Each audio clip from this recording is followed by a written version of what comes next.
Kolkata murder case প্ৰটেস্ট কৰলে হ'ব আপোনাৰ gel আপুনি বিশ্বাস নকৰিব সব বালিকা বকৰা বনাই আছে এজনৰ যদি সঞ্জয় যোনটো বৰ্মাৰ কিলিটিং ওলাইছে তেখেতৰ যোনটো ওলাইছে এইটো একটা জাষ্ট একটা ফেক একটা বালিকা বকৰা আগত ওলাই দি থৈ দিছে আগফালে বাকি যোনটো মেইন মানুহবিলাক যোনটো ইয়াত জড়িত হৈ আছে তেখেতলোকক এতিয়ালৈকে ধৰা হোৱা নাই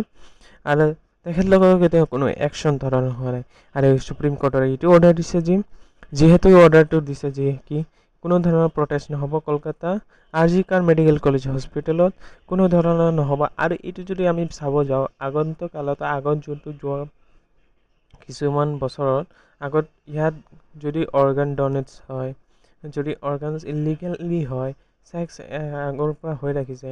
তাৰপিছত কিমান ৰেপ কেছ আগৰ পৰা কিমান কলেজটো যদি চাওঁ আমি তো মেইন মানুহবিলাক কিছুমান কথা বহুত গুৰুত্বমতা লুকাই ৰাখিছে আৰু এইটো যোনটো ভিক্টিম যোনটো আছিলে এই ভিক্টিমজনে গম পাইছিলে নিচিনা ইমানটো আগত আহি আছে কিছুমান যদি এতিয়া চাব যাওঁ বহুত কিছুমান কথা এতিয়া লুকাই ৰাখিছে কাৰণ যদি আমি আগন্তুক